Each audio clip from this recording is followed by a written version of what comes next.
आज का सूत्र नोट करो, क्रोध में नहीं बोध में जियो।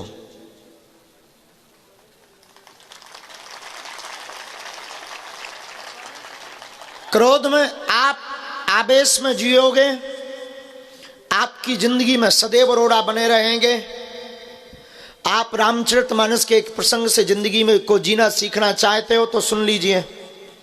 हनुमान जी जब लंका जाते हैं तो रास्ते में सुरसा नाम की एक देवी मिलती है। जस जस सुरसा बदन बढ़ावा, तास दून कपिरूप दिखावा। सुरसा नाम की देवी ज्यों ज्यों अपना रूप बढ़ाती है, हनुमान जी उससे डबल अपना रूप बना लेते हैं। क्योंकि सुरसा ने कहा कि हमें देवताओं ने भेजा है, मैं आई हूं, मैं भूखी हूं, मैं तुम्हें खाऊंगी। हनुमान जी ने कहा कि अगर आपको खाना है तो खा लो, मुझे कोई दिक्कत नहीं है, लेकिन याद रखो मां, अगर तुम्हारी आज्ञा हो तो मैं पहले राम काज कर आऊं, फिर मुझे खा लेना, कोई दिक्कत नहीं। लेकिन सुरसा कहती है नहीं, मैं तो अभी खाऊंगी।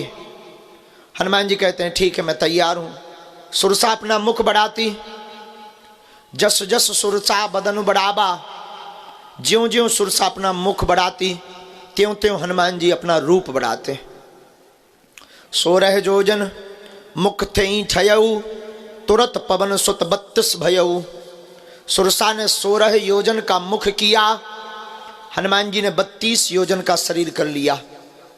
सुरसा ने अपने मुख से नापा तो मुख में जा नहीं रहा था, शरीर क्योंकि डबल है, मुख छोटा है। उसने अपना और मुख बढ़ाया, अंत तो गत्वा सुरसा रुकी नहीं, 7 योजन तही आनन कीन्हा। उसने 100 योजन का मुख बना लिया। हनुमान जी का को एक उपाधि बुद्धिमताम वरिष्ठिम की है। हनुमान जी ने सोचा कि इसने 100 योजन का मुख बनाया, अगर मैं बचना चाहूं तो मुझे 200 योजन का शरीर चाहिए। और अगर मैं 200 योजन का मुख बना भी लेता हूं तो शायद हमारे कान राम जी के पास पहुंच जाएंगे और नाक जानकी मां के पास।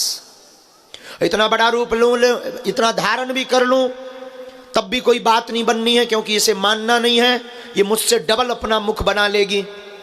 हनुमान जी की बुद्धि का परिचय देखना आप, और अपनी जिंदगी में सूत्र को आप अपनाना।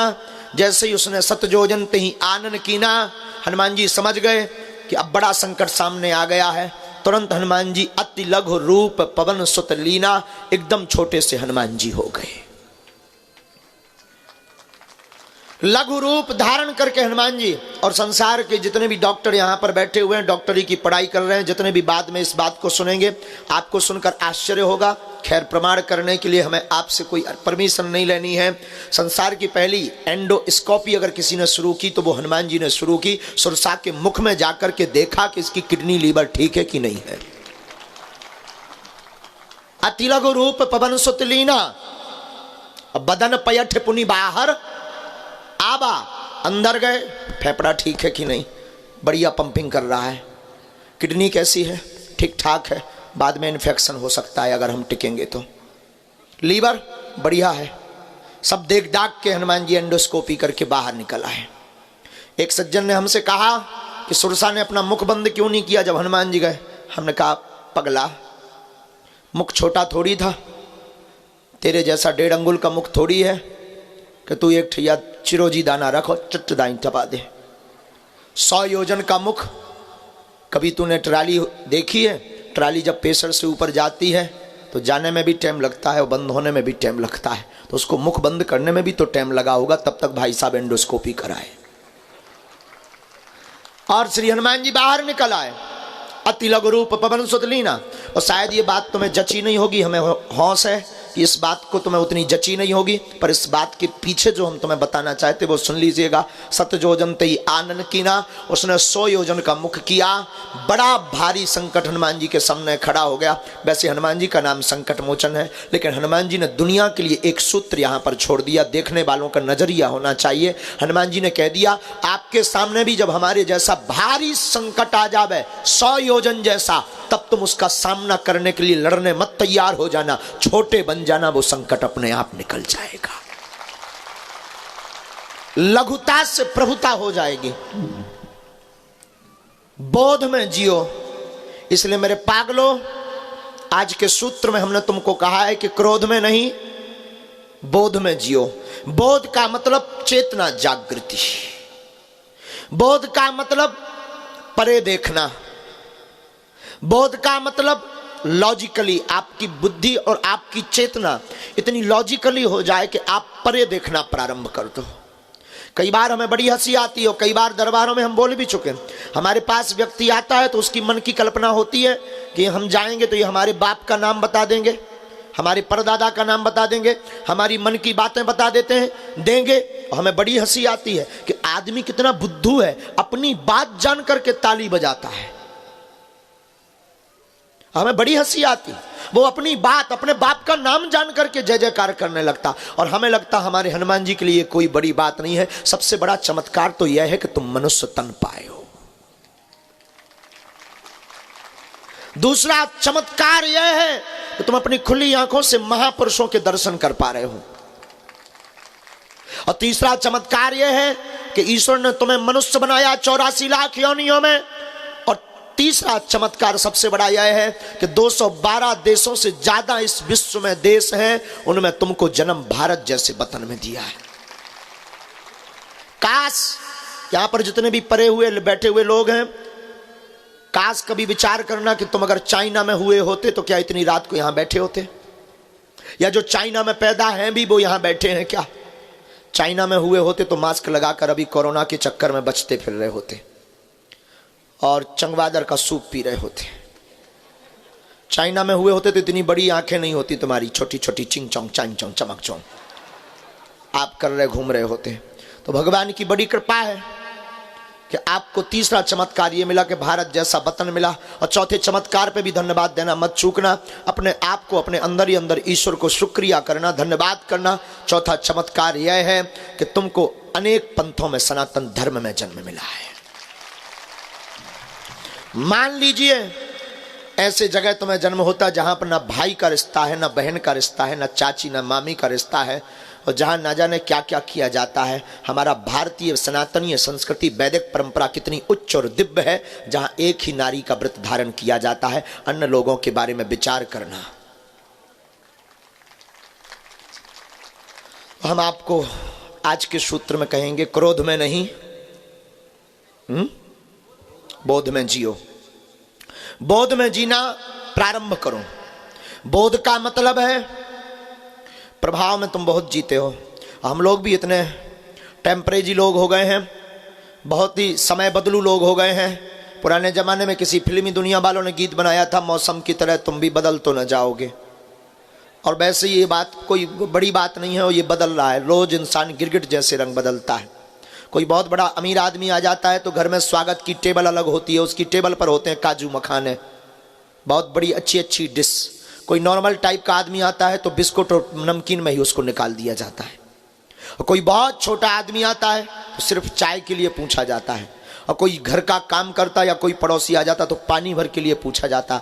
और यहाँ तक कि हमने देखा है कोई रोज मिलने वाला आता है तो पानी तक को नहीं पूछा जाता है। इसलिए वो गीत बहुत सिद्ध होता है, मौसम की तरह तुम भी बदल तो न जाओगे।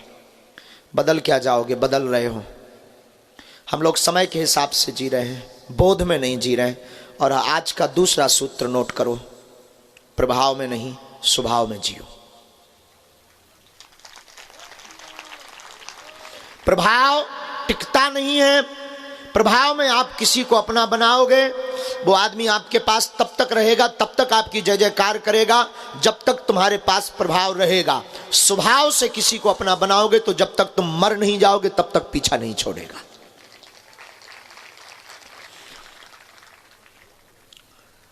संसार का एक अमीर आदमी है, बहुत अमीर आदमी हुआ, बिल गेट्स। उससे एक बार पत्रकारों ने पूछा कि आप रातों रात अमीर बन गए, इसका रहस्य क्या है? एक ही रात में तुम अमीर बन गए, इसका राज क्या है? कौन सा जादू है तुम्हारे पास जो तुम रातों रात अमीर बन गए? उसने टेबल पर हाथ ठोक कर कहा, हाँ मैं रातों रात अमीर बन गया, इसमें कोई संदेह नहीं। और अगर कोई ये संदेह करे तो उसकी मूर्खता है। मैं रातों रात अमीर बन गया हूं, इसमें किंचित मात्र भी संदेह नहीं है। उसने मुस्कुराते हुए कहा, पर यह किसी को होश नहीं है वो रात कितनी लंबी थी। और दुनिया आपकी चमक देखती है। जब आप उपलब्धि पर जाने लगेंगे तब लोग आपके पीछे लगेंगे। जब आप उपलब्धि पा जाएंगे तब रिश्ते नाते वाले लोग आएंगे, उपलब्धि के पूर्व में कोई नहीं आएगा। इसलिए मेरे पागलों, आज की रात तुम खोकर मत जाना, आज की रात में कुछ पाकर जाना, क्रोध नहीं बोध पाकर जाना, क्योंकि चलना तुम्हें है। आधे से ज्यादा लोग इतनी जिंदगी खराब जीते हैं, कई बार हमें बड़ी हंसी आती, वो सोचते हैं कि कोई दूसरा कर दे, फल हमें मिल जाए। कुछ लोग तो बड़े चमत्कारी लोग होते हैं, हमारे पास आते हैं, ऐसा कोई आप आशीर्वाद दे दो कि सब ठीक हो जाए। बात भी वो कोई बुरी नहीं है, आशीर्वाद लेना भी कोई बुरा नहीं है। आशीर्वाद लेने लायक कभी पात्रता तो रखो ताकि तुम संभाल पाओ। इसका मतलब ये नहीं कि हाँ ये हम अपनी बात कह रहे हैं, किसी भी गुरुजनों की बात कह रहे हैं। कोई भी साधु जब आशीर्वाद देता है तो उसकी साधना और उसकी तपस्या लगती है, लेकिन हम लोग जोश में आशीर्वाद ले लेते हैं, हौस में नहीं लेते हैं। हौस में अगर आशीर्वाद ले तो गुरु का एक वाक्य ही भीतर क्रांति कर देगा। हमारे एक प्रिय संत हुए गौतम बाबा, पहले वो डकैत थे, आजकल साधु हो गए।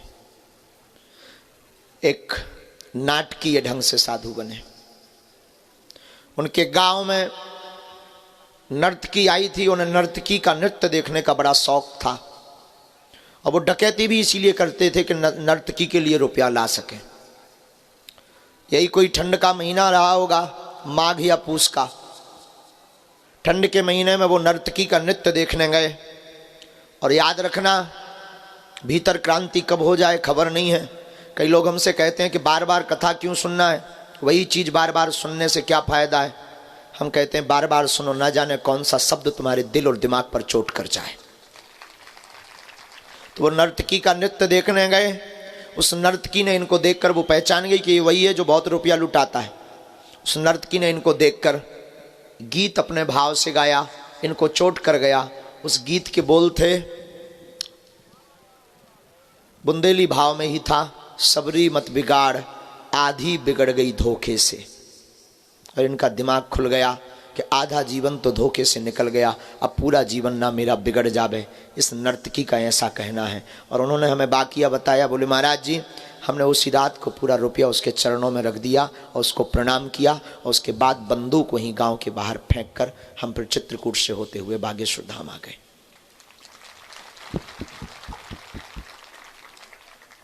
तो कब आपके ऊपर कौन सा शब्द क्रांति कर जाए कोई ठिकाना नहीं है। लेकिन हम फिर कहेंगे, कोई भी शब्द क्रांति तब करेगा जब आप बोध में बैठेंगे। बोध का मतलब ये प्रतिज्ञा लेकर बैठेंगे कि हम कुछ लेकर आएंगे और वो हम करके मानेंगे, तभी। सुना तो आपने भी बहुत है, लेकिन बदमाश आप बहुत नंबर 1 के हो। कितनी कथाएं नहीं सुनी और कितने चैनल नहीं तुम देख रहे। 18 चैनल खोलते हो, 19 बाबा तुम्हें मिलते हैं, लेकिन ना तुम टिकते ना वो बाबा टिकते हैं, ना उनकी बातें टिकती ना तुम आज तक टिक पाए। और भटके भटके यहाँ भी बैठो, यही हाल हमारे साथ भी होने वाला है जो तुम अन्य के साथ कर चुके हो। तय है, यहाँ से भी जाने के बाद तुम यहाँ से रहलाओगे, जाने के बाद फिर यही कहोगे 5 दिन डले रहे कुछ नहीं हुआ। कुछ तो ये भी बोलेंगे कि अपने अपनों के पर्चा बना दिए, कुछ तो ये भी बोलेंगे वहाँ तो सब सेटिंग का खेल है, मंत्री मिनिस्टर जाएंगे तो मिल पाएंगे। कुछ तो ये भी बोलेंगे कि अब उनकी कृपा तो बड़े लोगों तक सीमित रह गई है। कुछ तो ये भी बोल कर जाएंगे कि शायद हमारा कोई पाप रह गया इसलिए नहीं सुनी भगवान ने। कुछ ये भी बोल कर जाएंगे कि शायद भगवान हमसे नाराज है। कुछ ये भी बोल कर जाएंगे अगली बार में अर्जी पक्का है लग जाएगी, बागेश्वर धाम जाएंगे वहां सुन लेंगे वो। और ये कब तक तुम करोगे, ये बातें तुम कब तक करोगे, कब तक तुम भटकोगे, कब तक तुम अपने प्रश्नों के उत्तर दूसरों से लोगे, कब तक दूसरों के उत्तर तुम्हारे काम आएंगे, कब तक दूसरों की बातें तुम्हें काम आएंगी, और कब तक तुम अपनी खिल्लियां उड़ाते रहोगे, उड़वाते रहोगे लोगों से, कब तक तुम धक्के खाते रहोगे, कब तक तुम अपने अबोधता के कारण अकेले में रोते रहोगे, कब तक तुम अपने परिवार से अपनी हंसी करवाते रहोगे, कब तक तुम धक्का माथा पटक पटक करके माथा में छाले पड़वाओगे, कब तक तुम भगवान ईश्वर टोटका उपाय बदलोगे, कब तक तुम अपने गुरुओं को बदलोगे। आखिर ये कब तक चलेगा। एक दिन तुम्हारी अंतिम मंजिल भी आ जाएगी और तुम खाली हाथ जाओगे, तब तुम्हारे ऊपर तुम्हारा ईश्वर तुम्हें धिक्कार करेगा कि मैंने मानव तन दिया, ये कुछ नहीं कर पाया। हम तुम्हें हौस के साथ कहेंगे, जोश में मत बात सुनना, हौस में सुनना। आज की रात तुम कुछ लेकर जाना, पर्चा के चक्कर में मत पड़ो। तुम्हें पढ़ना ही है तो हनुमान जी के चक्कर में पढ़ो। और ये बात तुम्हारे दिमाग में बैठने वाली भी नहीं है, ये भी हमें हौस है। तुम्हारे दिमाग में इसलिए नहीं बैठने वाली है कि तुम्हें तो ऐसा भगवान चाहिए जो नारियल फेंके मुंह से और झट से हाथ से फोड़ कर निकाल दे। तुम्हें ऐसा भगवान चाहिए जो तुम्हारे बाप का नाम, दादा का नाम बता दे और तुरंत बता दे। अच्छा, बात भी है कि अगर एक प्रश्न का उत्तर दे भी दे और तुम संतुष्ट हो भी जाओ तो कुछ बात बने। तुम्हारी ये खोपड़ी है जनो, इंसान की खोपड़ी सबसे खतरनाक है, इसलिए इसका नाम है खोपड़ी। खोपड़ी का अर्थ ही होता है खो और पड़ी, इसलिए ये खोपड़ी है। और खोपड़ी इतनी खतरनाक है, तुम बैठे भी हो, हम तुम्हारे लिए, तुम प्रश्न भी करो कि शादी कब होगी, और हम बता भी कि दें कि 2024 में, इसके बाद अगर चैप्टर क्लोज हो जाए तो किसी दूसरे का नंबर लग जाए, बात ठीक है, लेकिन तुम तुरंत पूछोगे किससे होगी। और अगर हम ये भी बता दें तो चिंता मत कर, मुन्नी बाई के साथ होगी, तो बात बन जाए, बहुत अच्छा है, लेकिन तुम तुरंत पूछोगे कहां रहती है। और हम अगर ये भी बता दें कि चिंता मत कर, दमोई नाका पर रहती है, तो तुम अगर में भी मान जाओ, लेकिन तुम तुरंत पूछोगे गोरी है कि काली। जरा ठीक से देखना, लवली का रंग मत बताना। और हम बता भी दें कि ये गोरी होगी, काली होगी, सांवली होगी, और तुम इतने के बाद भी अगर मान जाओ तो बात बने, लेकिन तुम तुरंत फिर क्वेश्चन दाग दोगे, शादी तो बढ़िया चलेगी ना। चलो ठीक है, ये भी बता देते हैं कि ये बढ़िया चलेगी, तुम मान जाओ, तब भी कोई हौस की बात है, तब भी कोई मजे की बात है। तुम फिर पूछोगे अच्छा संतानें कितनी भाग्य में, और फिर बच्चे, फिर उनकी नौकरी, फिर धीरे धीरे फिर मकान, फिर दुकान। अच्छा, फिर उसके लिए बिजनेस भी बहुत जरूरी है ना गुरुजी। अच्छा गुरुजी, मकान तो डुप्लेक्स होना भी चाहिए ना। अच्छा गुरुजी, आप देखिए जरा, योग बन रहा है क्या राजनीति में भी। पर आपके प्रश्न पर्चा खत्म हो जाएंगे, आपके क्वेश्चन बंद नहीं होंगे, ना विराम होंगे। हम तुमसे फिर कहेंगे, एक प्रश्न के चक्कर के लिए तुम अपनी जिंदगी और अपना समय बर्बाद मत करो। आप खुद में ही अपने प्रश्न के उत्तर खोजना प्रारंभ करो, खुद में ही अपने गुरु को जगाना प्रारंभ करो। एक काम करो, एक प्रश्न का उत्तर तुम हमसे कब तक लोगे? तुम बागेश्वर बालाजी और सन्यासी बाबा के हो जाओ, हर प्रश्न का उत्तर तुम्हें प्रातः स्वतः मिलने लगेगा, स्वभाव बस मिलने लगेगा। स्वभाव बस भीतर की चेतना जग जाएगी तुम्हारी, स्वभाव बस तुम भीतर से बोध में हो जाओगे। और जो व्यक्ति बोध में हो जाता है वो छोटे मोटे संकटों से, क्षमा करना, बड़ा लक्ष्य जिंदगी में इंसान को बड़ा बनाता है। इंसान बोध वाला हो तो संसार की ऐसी कोई वस्तु नहीं है जो तुम पा नहीं सकते। युवान बहन और युवान भाई जितने भी यहाँ बैठे हैं, हौस के साथ हमारे जीवन का एक वाकया सुनना। हमारी कोई आयु रही होगी 8 से 9 साल की। गड़ा गांव में जहां बागेश्वर धाम में, हम वहीं रहते थे। और ये शायद हमने टीवी पर एक बार बोला भी, फिर बोलते हैं, अजीर्ण नहीं होना है, अपच नहीं होनी है, काम आ जाए शायद तुम्हारे। पुराना मकान गांव के अंदर हमारा, पड़ोस के एक श्रीमान जी के घर पर टीवी आई। उस जमाने में टीवी का नया नया चलन, बहुत क्रेज था, वो भी ब्लैक एंड वाइट का। उन्होंने एक टीवी खरीदी, यही कोई 4-4.5 हजार रुपए की। पूरे मोहल्ले में हल्ला हुआ, गांव में हल्ला हुआ, टीवी आ गई। और टीवी हुई, उस जमाने में टीवी और बीवी दोनों का बड़ा क्रेज था। 8-9 साल की हमारी अवस्था थी। हम भी देखने गए बच्चों की भांति, हमारे अंदर भी चंचलता थी, लेकिन गुरु कृपा थी। उस वक्त भी हम गुरु के चरणों में रहते थे, जाते रोज थे। दादा गुरु जी तब साथ शरीर थे, आज भी है, आभास है हमें। तो उस वक्त भी हम जाते थे गुरु जी के पास। पड़ोस के घर पर 10-12 दिन हम टीवी देखने गए। उन श्रीमान जी को पता नहीं हमारी कौन सी बात बुरी लग गई कि 13वें-14वें दिन उन्होंने हमारे जाते ही टीवी बंद कर दी। हम निकल भी आए, और निकले हैं कि उनको इतनी भी गम नहीं कि उन्होंने फिर टीवी चालू कर ली। मन तो हुआ फिर घुसूं, लेकिन फिर सोचा कि क्या कहेंगे ये। जब बंद हमारे कारण हुई तो बेचारी फिर बंद ना हो जाए, कम से कम इनकी आंखें तो सिके। हमारी फूटेंगी सो फूटेंगी। बाहर निकल आए। अब चाहते तो बचपना था, क्रोध में हम ये भी बोल सकते थे कि हमारे कारण तुमने टीवी बंद की है, आज के बाद नहीं आएंगे, देख लिया जाएगा, तुम्हारे घर नहीं आएंगे, तुम्हारी देहरी नहीं चढ़ेंगे, हमारे कारण बंद कर दी है, हमसे जलते हो, ये भी बोल सकते थे। नहीं बोले। घर आए, हमारी माँ ने हमसे पूछा, बेटा ये आज इतनी जल्दी? उस वक्त हमें याद है नन्ही प्यारी शिल्पी एक प्रोग्राम चलता था।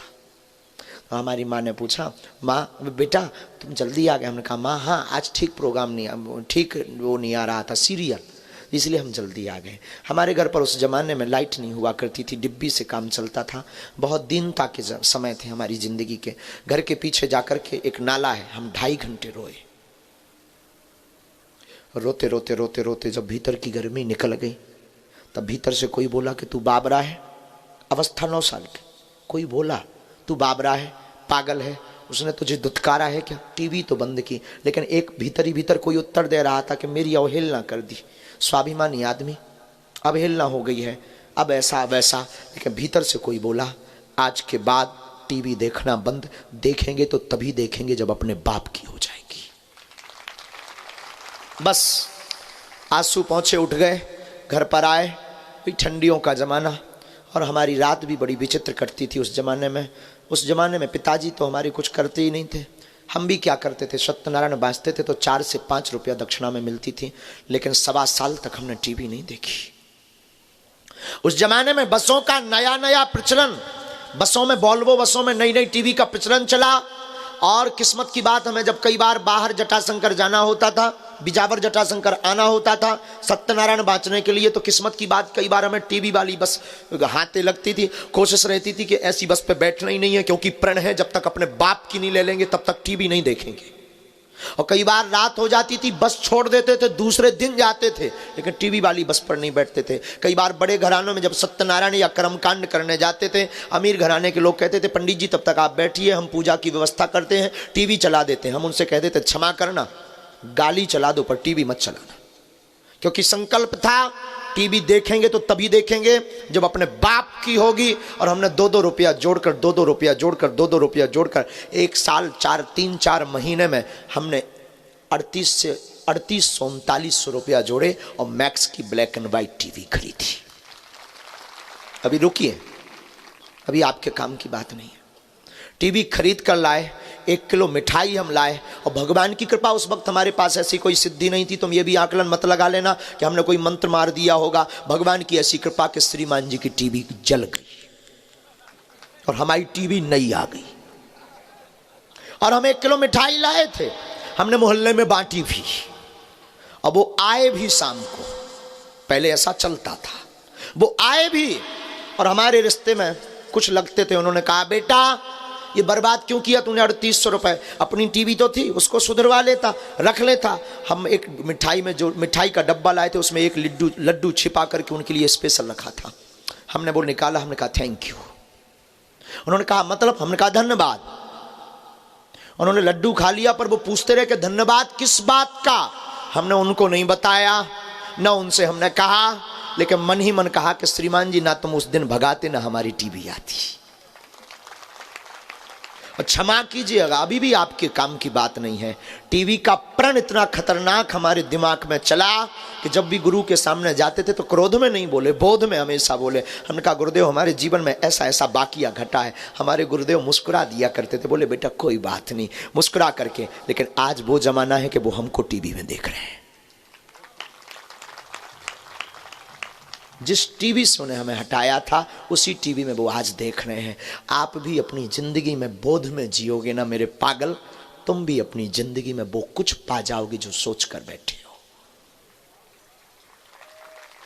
जितने भी युवान बैठे हैं, पाने का जोश हो, लेकिन याद रखे जोश में भी होश हो। बेहोशी की हालत में जोश में मत बोलना, वरना बादाम का हलवा खाना पड़ेगा। हाँ, बेहोशी में नहीं, होश में। तो आज का सूत्र विराम करते हैं। क्रोध में नहीं, किस में जियो? फिर से बोलो, बोध में जियो।